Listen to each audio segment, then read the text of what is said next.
Hello friends, എല്ലാവർക്കും സുഖമല്ലേ? നിങ്ങൾക്ക് ഈ കോഴീനൊക്കെ വളർത്താൻ താല്പര്യമുള്ള വ്യക്തികളാണോ? അപ്പോൾ അങ്ങനെയാണെങ്കിൽ ഇന്നത്തെ വീഡിയോ നിങ്ങൾക്ക് വേണ്ടിയിട്ടാണ് കേട്ടോ. നമ്മൾ കോഴീനെ വളർത്തുമ്പോൾ നല്ല നാടൻ മുട്ട നമുക്ക് വീട്ടിൽ നിന്ന് തന്നെ കിട്ടും. അപ്പോൾ അതിൻ്റെ കൂട്ടത്തിൽ സൈഡായിട്ട് ചെറിയൊരു ഇൻകം കൂടി ഉണ്ടെങ്കിലോ സൂപ്പറായിരിക്കുമല്ലേ? അപ്പോൾ അതിന് വേണ്ടിയിട്ട് നമ്മളെക്കൊണ്ട് പറ്റാവുന്ന കാര്യങ്ങളൊക്കെ നമ്മൾ ചെയ്തു തരും. ഓക്കെ, അപ്പോൾ നമ്മൾ ഓൾ കേരള ലെവലിൽ നമ്മൾ കോഴീനെ സപ്ലൈ ചെയ്യുന്നുണ്ട്.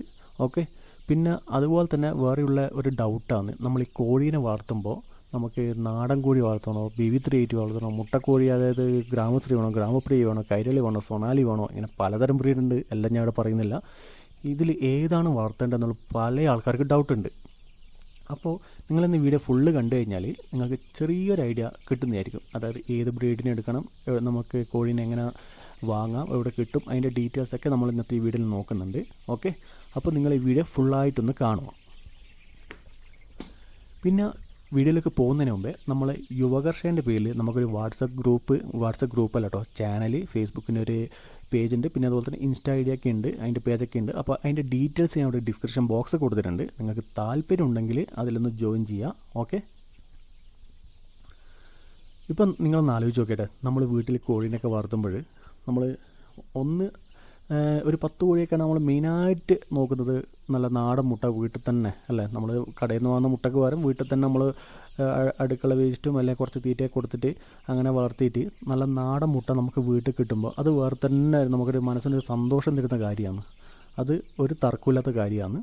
പിന്നെ അതിൻ്റെ കൂട്ടത്തിൽ നമുക്ക് സൈഡായിട്ടൊരു ഇൻകം കൂടി കിട്ടുന്നതാണെങ്കിലോ ആ ഒരു സന്തോഷം കുറച്ചും കൂടി ഒന്ന് കൂടും. നമ്മൾ കോഴീനെ വീട്ടിൽ കൊണ്ടുവന്ന് അത് 5-6 മാസം പോറ്റി അത് മുട്ടയിട്ട് തുടങ്ങുമ്പോൾ അത് ഒരു സന്തോഷം, അത് പറഞ്ഞറിയിക്കാൻ പറ്റില്ല. നമ്മൾ അനുഭവിച്ചിട്ട് തന്നെ അറിയണം.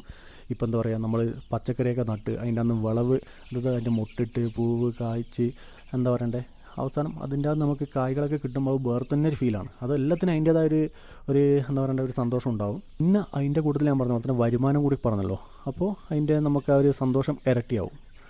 ഫസ്റ്റ് നമ്മളെന്ന് വെച്ച് കഴിഞ്ഞാൽ ഈ ഒരു 10-20 കോഴിയൊക്കെ ആകുമ്പോൾ നമ്മൾ വരുമാനമായിട്ടൊന്നും പ്രതീക്ഷിക്കരുത്. കാരണം എന്ന് വെച്ച് കഴിഞ്ഞാൽ 10-20 കോഴിനെ നമ്മൾ വളർത്തുമ്പോൾ നമുക്ക് എന്താ പറയണ്ടേ, നമ്മളെ ആവശ്യങ്ങൾ നമുക്കൊരു ഫ്രീ ആയിട്ട് നമുക്ക് വീട്ടിൽ നിന്ന് മുട്ട കിട്ടുന്ന രീതിയിൽ നമുക്ക് മുമ്പോട്ടേക്ക് പോകാം. അതായത് ഫ്രീ എന്ന് പറയാൻ കാരണം, നമ്മളിപ്പോൾ ഒരു 20 കോഴിനൊക്കെ പോറ്റുമ്പോൾ നമ്മൾ കുറച്ച് മുട്ട നമ്മളും എടുത്ത് ബാക്കിയിടുന്ന മുട്ട നമ്മൾ ആലക്കക്കാർക്കോ അല്ലെങ്കിൽ കുറച്ച് കടയിലേക്ക് കൊടുത്തു കഴിഞ്ഞാൽ അവർ തീറ്റേൻ്റെ പൈസ നമുക്ക് കിട്ടും.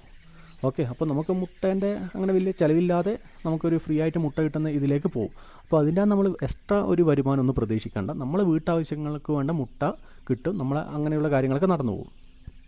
നേരെ മറിച്ചിട്ട് സൈഡായിട്ടൊരു ഇൻകം വേണമെന്ന് ആഗ്രഹിക്കുന്ന ആൾക്കാരാണെങ്കിൽ മിനിമം ഒരു 50-100 പീസ് എന്നുള്ള കണക്കിലേക്ക് പോയി കഴിഞ്ഞാൽ ഒരു ചെറിയൊരു മാസം നമ്മളൊരു പോക്കറ്റ് മണി പോലെ നമുക്ക് ചെറിയ എന്തെങ്കിലും ഒരു എമൗണ്ട് നമുക്ക് ഇതിൻ്റെ അന്ന് ഉണ്ടാക്കാം. വലിയ ലക്ഷക്കാരനാണെന്നൊന്നും ഞാൻ പറയുന്നില്ല, പക്ഷേ എന്നൊരു ചെറിയൊരു എമൗണ്ട് നമുക്ക് ഇതിൻ്റെ അന്ന് എങ്ങനെയാലും ഉണ്ടാക്കിയെടുക്കാൻ പറ്റും.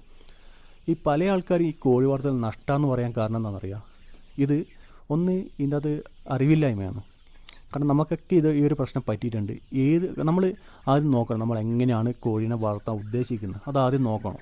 നമ്മൾ വീട്ടിൽ തീറ്റ കൊടുത്തിട്ടാണോ അല്ലെങ്കിൽ കടയിൽ നിന്ന് വന്ന മുട്ടത്തീറ്റ കൊടുത്തിട്ടാണോ, ഇളക്കി വിട്ട് വളർത്താൻ വേണ്ടിയിട്ടാണോ, അപ്പോൾ അതൊക്കെ അറിഞ്ഞിട്ട് വേണം നമ്മൾ കോഴീനെ വളർത്താൻ വേണ്ടിയിട്ട്. ഇപ്പോൾ ഞാൻ നിങ്ങളോട് ഒരു എക്സാമ്പിൾ പറഞ്ഞുതരാം.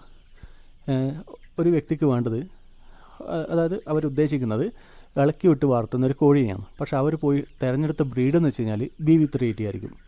കാരണം BV380 എന്ന് വെച്ചാൽ നമുക്കറിയാം നല്ലൊരു മുട്ടക്കോഴിയാണ്. പക്ഷേ അതിന് ലെയർ മാഷ് കൊടുത്തു കഴിഞ്ഞാൽ, അത് കടയിൽ നിന്ന് മുട്ടത്തീറ്റുണ്ടല്ലോ, അത് കൊടുത്തു കഴിഞ്ഞാലാണ് അതിൻ്റെ നമുക്കൊരു ഔട്ട്പുട്ട് കിട്ടുക, നല്ലൊരു റിസൾട്ട് അതിൻ്റെ അകത്ത് കിട്ടും. അല്ലാണ്ട് നമ്മൾ അതിനെ വാങ്ങിയിട്ട് ഇളക്കി വിട്ട് വളർത്തിയിട്ട് അവിടുന്ന് ഇവിടുന്നൊക്കെ ഉള്ള തീറ്റയൊക്കെ കൊടുത്തു കഴിഞ്ഞാൽ ഈ പറഞ്ഞ മുട്ടയുടെ അളവൊന്നും ഉണ്ടാവില്ല, കുറവായിരിക്കും.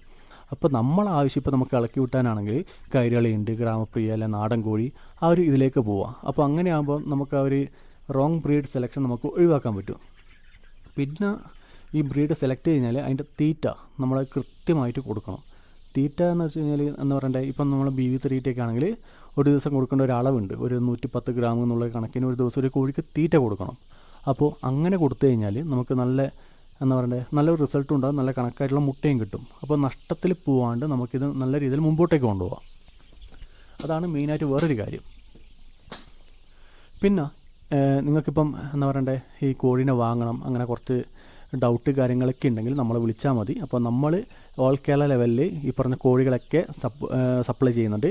അധികം കൈരളി ഉണ്ടാവും, BV380 ഉണ്ടാവും, സൊണാലി ഉണ്ടാവും, ഗ്രാമശ്രീ, അങ്ങനെ ഈ പറഞ്ഞ 4 ബ്രീഡൊക്കെയാണ് അധികം ഉണ്ടാവാറ്. പിന്നെ നാടൻ കോഴി ഉണ്ടാവാറുണ്ട്. ഓക്കെ, അപ്പോൾ ഈ പറഞ്ഞ ബ്രീഡിനൊക്കെ നിങ്ങൾക്ക് വാങ്ങാൻ താല്പര്യമുണ്ടെങ്കിൽ എന്നെ കോൺടാക്റ്റ് ചെയ്താൽ മതി. എൻ്റെ നമ്പർ ഞാൻ അവിടെ കൊടുത്തിട്ടുണ്ട്. അതിൻ്റെ കൂടെ തന്നെ നമ്മൾ ലൈഫ് ടൈമായിട്ട് നിങ്ങൾ സപ്പോർട്ട് ചെയ്യുന്നതായിരിക്കും. സപ്പോർട്ട് ചെയ്യാമെന്ന് വെച്ച് കഴിഞ്ഞാൽ ഇപ്പോൾ നിങ്ങൾക്ക് എന്തെങ്കിലും ഡൗട്ടോ കാര്യങ്ങളൊക്കെ ഉണ്ടെങ്കിൽ നമ്മളെ കൊണ്ട് പറ്റാവുന്ന രീതിയിൽ നമ്മൾ നിങ്ങളെ സപ്പോർട്ട് ചെയ്യുന്നതായിരിക്കും. ഇപ്പോൾ എന്താ പറയുക, ഇപ്പോൾ കോഴികൾക്ക് എന്തോ രോഗം വന്നു, അല്ലെങ്കിൽ എന്താ തീറ്റയുടെ ഡൗട്ട്, അങ്ങനെ എന്തെങ്കിലും പ്രശ്നമോ കാര്യങ്ങളൊക്കെ ഉണ്ടെങ്കിൽ നമ്മളെ കൊണ്ട് പറ്റാവുന്ന രീതിയിൽ നമ്മൾ സപ്പോർട്ട് ചെയ്യും. പിന്നെ വേറൊരു കാര്യം, നിങ്ങളത് ചെയ്യാൻ താല്പര്യമുള്ളവരായിരിക്കണം. ലാസ്റ്റ് ഒരു കേസ് ഉണ്ടായിരുന്നു. അതെന്താണെന്ന് വെച്ച് കഴിഞ്ഞാൽ ഒരു കോഴീനെ കൊടുത്തപ്പോൾ ഞാൻ അവരോട് പറഞ്ഞു എന്താവശ്യമുണ്ടോ വിളിച്ചാൽ മതി. അപ്പോൾ എനിക്ക് തോന്നുന്നൊരു 2-3 മാസം കഴിഞ്ഞിട്ട് അവർ വിളിച്ചു. കോഴിക്ക് എന്തോ ചെറിയൊരു കഫക്കെട്ട് അങ്ങനെ എന്തോ ഒരു പ്രശ്നമുണ്ടെന്ന് പറഞ്ഞു. അപ്പോൾ ഞാൻ പറഞ്ഞു, ഈ പറഞ്ഞ കാര്യങ്ങൾ നിങ്ങളൊന്ന് കുറച്ചൊരു മരുന്നും കാര്യങ്ങളൊക്കെ പറഞ്ഞു, ഇത് നിങ്ങളൊന്ന് കൊടുക്കുമെന്ന് പറഞ്ഞു. അപ്പോൾ പറഞ്ഞു അതൊന്നും എനിക്ക് പറ്റില്ല, നമ്മളൊക്കെ ജോലിയും കാര്യങ്ങളൊക്കെ തിരക്കാണ്, അപ്പോൾ എനിക്ക് ഇനി ഇതിൻ്റെ അകത്തൊന്നും ചെയ്യാനില്ല. ഞാൻ അവരോട് പറഞ്ഞു, നിങ്ങൾക്ക് ഒരു കോഴീനെ വാങ്ങിക്കഴിഞ്ഞാൽ ഇതൊരു മെഷീനല്ല, ഇതൊരു ജീവിയാണ്. അപ്പോൾ നിങ്ങൾക്കിത് ചെയ്യാൻ പറ്റൂലെങ്കിൽ പിന്നെ എൻ്റെ ഭാഗത്തുനിന്ന് വേറെ സപ്പോർട്ടൊന്നും പ്രതീക്ഷിക്കേണ്ട. കാരണം ഈ മൃഗങ്ങൾ, അതായത് ഏത് ജീവജാലങ്ങളായിരിക്കും, നമുക്ക് ഒന്നിനും ഗ്യാരണ്ടി ഒന്നും പറയാൻ പറ്റില്ല. ഇപ്പോൾ ഇതിനൊരു രോഗം വന്നു, നിങ്ങൾക്ക് അതിനൊരു ട്രീറ്റ്മെൻറ്റ് കൊടുക്കാൻ പറ്റൂലെങ്കിൽ പിന്നെ എൻ്റെ ഭാഗത്ത് നിങ്ങളൊരു സപ്പോർട്ടും പ്രതീക്ഷിക്കേണ്ട. അത് ഞാൻ ഓപ്പണായിട്ട് പറയാൻ കാരണം ഇങ്ങനെ ചില ആൾക്കാരുണ്ട്, അവർ ജസ്റ്റ് കൊണ്ടയാടിയിടും. ചിലപ്പം എന്താ പറയുക, കുട്ടികൾക്ക് വേണ്ടിയിട്ടോ അങ്ങനെ എന്തെങ്കിലും ഈ യൂട്യൂബ് വീഡിയോ ഒക്കെ കണ്ടിട്ട് അങ്ങനെ ഒരു മുട്ടേൻ്റെ ആവശ്യത്തിനൊക്കെ വേണ്ടിയിട്ട് അല്ല, ഇതിനോട് താല്പര്യമൊന്നും ഉണ്ടാവില്ല. താല്പര്യമുള്ള ആൾക്കാരാണെങ്കിൽ അതിനെങ്ങനെയായാലും ഒരു രോഗം വന്നു കഴിഞ്ഞാൽ അവർ കൃത്യമായിട്ട് നോക്കും. അത് അവരുടെ ആ വാക്കിൽ തന്നെ എനിക്ക് മനസ്സിലായി. കാരണം വെച്ചാൽ അവർക്ക് നോക്കാൻ താല്പര്യമില്ല. കാരണം നിങ്ങളൊന്ന് ആലോചിച്ചേക്കട്ടെ, നമ്മളൊരു കോഴിനെ കൊണ്ടുപോയിട്ട് അതിനെ അവർക്ക് നോക്കാൻ പറ്റില്ല, അത് രോഗം വന്നിട്ട് അതിനെ ചികിത്സിക്കാൻ പറ്റില്ലെങ്കിൽ പിന്നെ നമ്മൾ കൂടുതലായി അവരോട് വാദിച്ചിട്ട് കാര്യമില്ലല്ലോ. അപ്പോൾ അതുകൊണ്ടാണ് ഞാൻ ഇത് ഓപ്പണായിട്ട് ഇവിടെ പറയുന്നത്. കാരണം നിങ്ങൾ സഹകരിക്കാൻ തയ്യാറാണെങ്കിൽ നമ്മളെ കൊണ്ട് പറ്റാവുന്ന രീതിയിൽ നമ്മൾ സപ്പോർട്ട് ചെയ്യുന്നതായിരിക്കും. ഓക്കെ, അപ്പോൾ നിങ്ങൾക്ക് നമ്മൾ വിഷയത്തിൽ നിന്ന് കുറേ മാറിപ്പോയി. അപ്പോൾ നിങ്ങൾക്ക് കോഴിനെ വേണ്ടിക്കിൽ എൻ്റെ നമ്പർ ഞാൻ അവിടെ ഡിസ്ക്രിപ്ഷൻ കൊടുത്തിട്ടുണ്ട്. ഓക്കെ, പരമാവധി വാട്സപ്പ് മെസ്സേജ് അയക്കാൻ നോക്കുക. വാട്സപ്പ് മെസ്സേജ് അയച്ചു കഴിഞ്ഞാൽ നിങ്ങൾക്ക് ഒരു ഓട്ടോ റിപ്ലൈ വരുന്നതായിരിക്കും. അതിൽ നമ്മൾ ഏതൊക്കെ ബ്രീഡാണോ നിലവിലുള്ളത് അതിൻ്റെ അപ്ഡേറ്റ് നിങ്ങൾക്ക് കിട്ടുന്നതായിരിക്കും. അപ്പോൾ നിങ്ങൾക്ക് ഏതാണോ വേണ്ടത് അത് സെലക്ട് ചെയ്ത് നിങ്ങൾ പറഞ്ഞാൽ മതി. എന്നിട്ട് വേണമെങ്കിൽ നമുക്ക് കൂടുതലായിട്ട് സംസാരിക്കാം. ചില ആൾക്കാർ എന്താ ചെയ്യുക, ജസ്റ്റ് വിളിക്കും, വില അറിഞ്ഞ കൂടി അപ്പം തന്നെ പോകും. ചിലപ്പോൾ എന്ന് വെച്ച് കഴിഞ്ഞാൽ ദൂരെ കൂടുതൽ എന്നിട്ട് അങ്ങനെ പറഞ്ഞിട്ട് പോകും. ഓക്കെ, പിന്നെ അതുപോലെ തന്നെ നമ്മൾ പേയ്മെൻറ്റ് വെച്ചാൽ ഫുൾ പേയ്മെൻ്റ് ആണ്. ഇപ്പോൾ നിങ്ങൾ 10 കോഴി 20 കോഴിയോ 100 കോഴി എത്രയാണ് വേണ്ടത് അതിൻ്റെ ഫുൾ പേയ്മെൻറ്റ് നിങ്ങൾ അടക്കണം. ഓക്കെ, പേയ്മെൻറ്റ് അടച്ചിട്ട് നമ്മൾ 2-3 ദിവസം കൊണ്ട് ഡെലിവറി ചെയ്യുന്നതായിരിക്കും. ഓക്കെ, അപ്പോൾ ഇത്രയൊക്കെയാണ് നമ്മൾ ഇന്നത്തെ വീഡിയോ. അപ്പോൾ ഈ ഓരോ ബ്രീഡിനെ പറ്റി നമ്മളിവിടെ എടുത്തിപ്പം പറയുന്നില്ല. കാരണം വെച്ചാൽ നമ്മൾ കുറച്ച് വീഡിയോസ് കാര്യങ്ങളൊക്കെ ഓൾറെഡി ചെയ്തിട്ടുണ്ട്. നിങ്ങൾക്ക് വേണമെങ്കിൽ പഴയ വീഡിയോസൊക്കെ പോയി നോക്കാം. അതിനകത്ത് ഗ്രാമശ്രീ ആണോ BV380 ആണോ ഏതാ നല്ലതെന്നൊക്കെ പറഞ്ഞിട്ട് നമ്മൾ കുറച്ച് വീഡിയോ ചെയ്തിട്ടുണ്ട്.